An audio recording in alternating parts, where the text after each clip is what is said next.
Hello everyone, welcome to the 15th video of 1000 vocabulary from the Hindu। मैंने देखा था 13th video में एक वर्ड था persuade, जो 11th वीडियो में भी सेम वर्ड है persuade। इस सीरीज में कुछ कुछ वर्ड्स रिपीट हो रहे हैं, okay, and I think repetition is good. Okay, देखिए,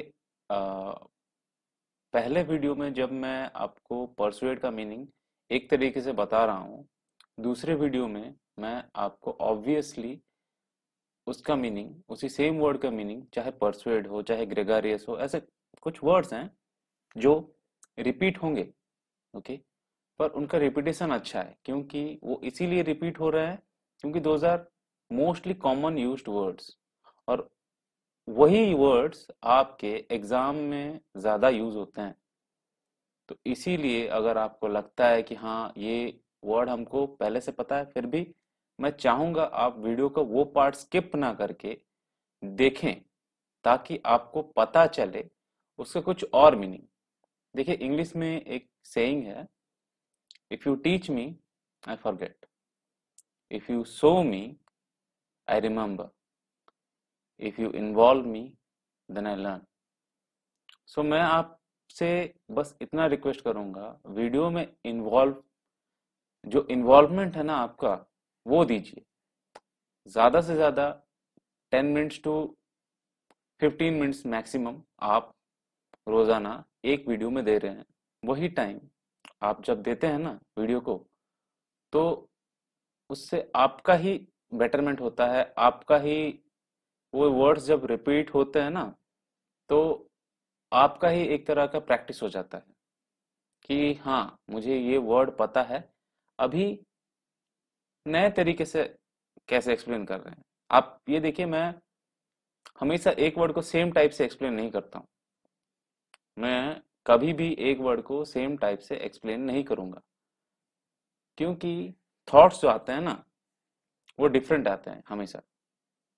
तो इसीलिए मैं आपसे रिक्वेस्ट करूंगा, अगर कोई वर्ड रिपीट होता है तो प्लीज अभी मैं क्या नया मीनिंग बता रहा हूं ये आप देखिए।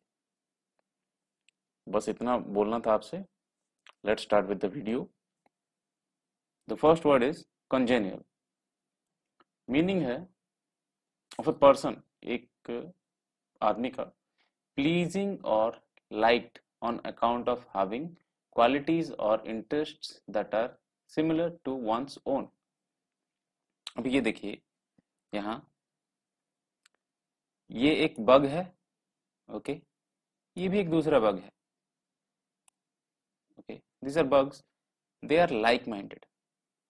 ये देखिए, like minded, like minded का मतलब ये है जैसे आपका और आपके दोस्त का थिंकिंग, जो मतलब सोच है, वो मिलना, ओके, उसी सोच को जो मिलना बोलते हैं, उसको कंपैटिबल भी बोल सकते हैं, या हम ये जो वर्ड देख रहे हैं कंजेनियल, ये भी बोल सकते हैं। तो आसान शब्दों में हम बताएं तो कंजेनियल का मतलब है एक तरह का सोच जो कि सिमिलर है। नेक्स्ट वर्ड की तरफ चलते हैं, स्ट्राइडेंट।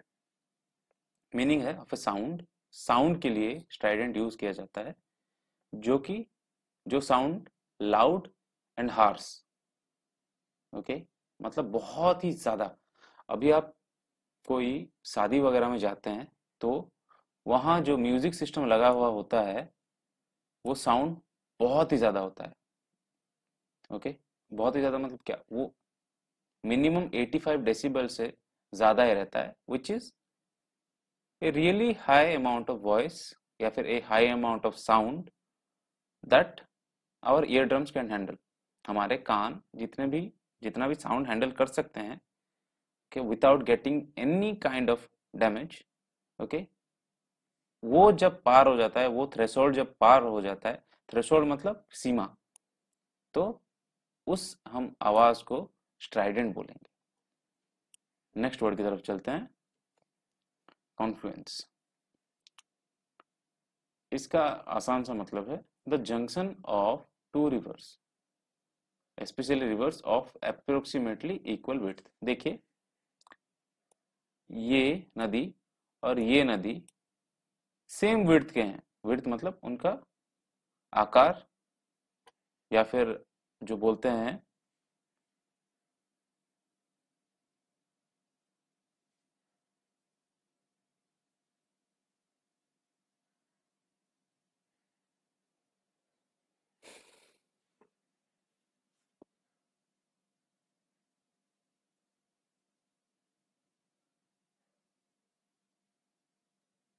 उनका आकार सेम है। जब दो नदियों का मिलन होता है तो हम उसको कॉन्फ्लुएंस बोलेंगे।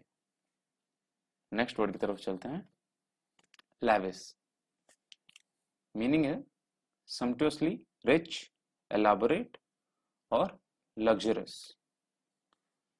देखिए यहाँ एक और वर्ड आता है sumptuously रिच।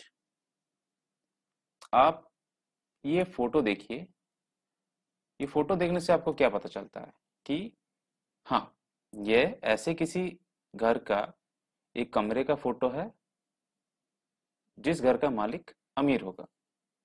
sumptuously मतलब बहुत, बहुत ही, रिच मतलब अमीर, okay.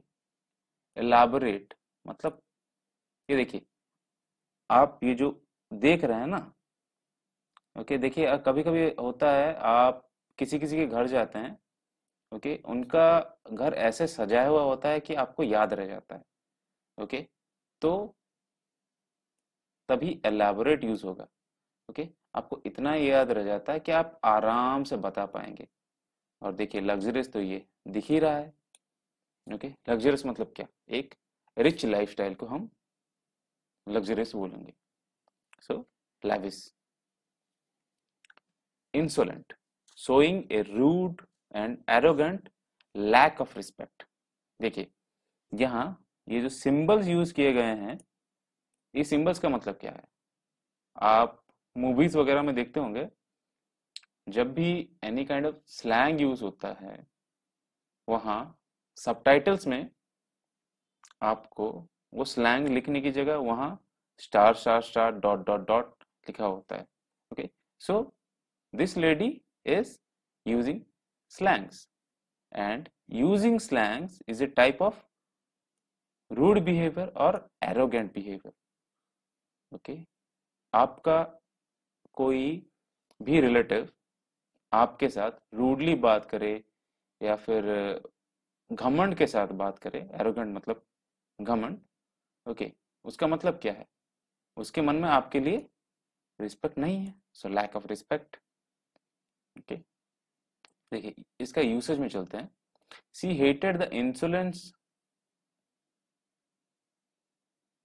She hated the insolent tone of his voice. उसके टोन में मतलब उसका जो बोलने का तरीका था वो क्योंकि रूड था और घमंड भरा था, जिसमें रिस्पेक्ट नाम की कोई चीज नहीं थी, इसीलिए उसने उसको सी सी हम this person this lady, okay, उसको वो बात पसंद नहीं आई, ओके। So insolent.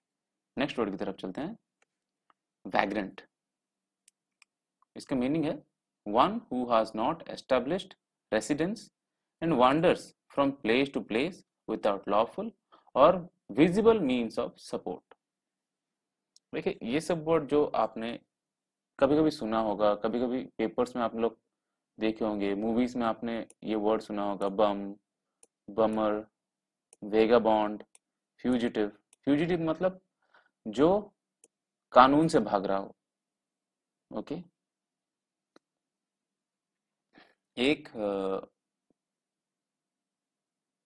एक क्रिमिनल है जो कानून से भाग रहा है, ओके, उसका कोई ठिकाना नहीं है, नो एस्टैब्लिश्ड रेसिडेंस, उसका कुछ ठिकाना नहीं है और वो एक जगह से दूसरी जगह जाता है, वो भी विदाउट लॉफुल और विजिबल मीन्स ऑफ सपोर्ट का मतलब है विदाउट लॉफुल। देखिए अभी वो फरार होके जा रहा है, तो वो नॉर्मल आपके जैसे टिकट काट के जाएगा क्या? नहीं। सो अनलॉफुली वो जा रहा है बिना टिकट के, मतलब किसी का हेल्प लेके, किसी का मदद लेके, कानून से बच के जा रहा है। ओके, तो उसको हम वैग्रेंट कहेंगे। अगले वर्ड की तरफ चलते हैं, ग्रेगारियस। देखिए वीडियो में मैंने स्टार्टिंग में आपको बताया था कुछ वर्ड्स होते हैं जो रिपीटेडली आएंगे। ग्रेगेरियस उन वर्ड्स में से एक है।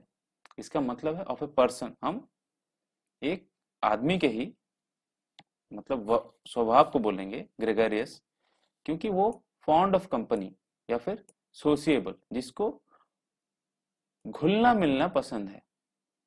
ओके, इस आदमी को देखिए यहाँ, क्योंकि ये लोग बैठ के बातें कर रहे हैं, तो इस आदमी को यहाँ इंटरेस्ट है बात करने में, आके मिलने में, उसको हम लोग ग्रेगारियस बोलेंगे। इसके यूसेज में चलते हैं। He was a popular and gregarious man. वो पॉपुलर था, मतलब उसको बहुत लोग जानते थे, और ग्रेगारियस का मतलब है वो बहुत सारे लोगों से मिलना चाहता था। जेन्युइनली उसके मन में लोगों से मिलना, लोगों के साथ बात करना वो पसंद है। सो ग्रेगारियस। नेक्स्ट वर्ड की तरफ चलते हैं, एनिग्मा। इसका मीनिंग है ए पर्सन और थिंग दैट इज मिस्टीरियस और डिफिकल्ट टू अंडरस्टैंड। इसका हम यूसेज या फिर सिनोनिम किसी में न जाके मैं आपको इसका इजीली मतलब बता दूंगा, आपको इजीली समझ में आ जाएगा। ये देखिए, ये लड़की फोन में क्या पूछ रही है? पहले अंडा आया या मुर्गी? क्या आपको पता है? मुझे खुद को नहीं पता पहले अंडा आया या मुर्गी।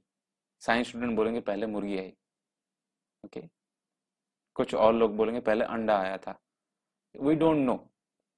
Okay, therefore it is mysterious. वो क्या है, उसका स्वभाव कैसा है, वो एक्चुअली में हुआ क्या था, हमको पता नहीं है। Difficult to understand. ओके, हमको मुश्किल होता है ना समझने में कि पहले अंडा आया मुर्गी आया। भाई हमको कैसे पता, हम थोड़ी ना देख रहे थे। ओके, वो मुश्किल है समझने के लिए, इसीलिए एनिग्मा। नेक्स्ट वर्ड की तरफ चलते हैं, एसवीएच। मीनिंग है मेक अन अनप्लेजेंट फीलिंग लेस इंटेंस। ये देखिए, इस आदमी का सिर दुख रहा है। ओके, इस आदमी का सिर दुख रहा है। क्योंकि इसका सिर दुख रहा है, ये क्या खाएगा? सिर दुखने की गोली।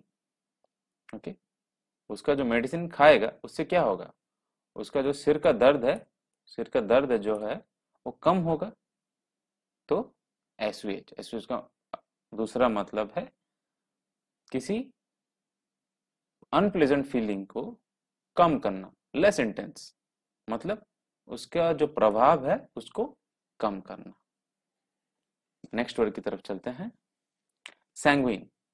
मीनिंग है ऑप्टिमिस्टिक और positive, specially in A apparently bad और डिफिकल्ट सिचुएशन। देखिए, the penguin sang that he would win, he was sanguine। देखिए, ये जो एटीट्यूड होता है ना, मुश्किल से मुश्किल हालात में भी कॉन्फिडेंस रखना कि नहीं, आई विल विन, मैं जीतूंगा। ओके, ये देखिए यूसेज में इसके चलते हैं, he is sanguine about the prospects for the global economy. अभी जब कोरोना ने हिट किया था, कोरोना इज ए पैंडेमिक, उससे जो ग्लोबल इकोनॉमी है वो बहुत ही, मतलब जो बोलते हैं ना, इकोनॉमी बहुत ही चोट खाई है। ओके,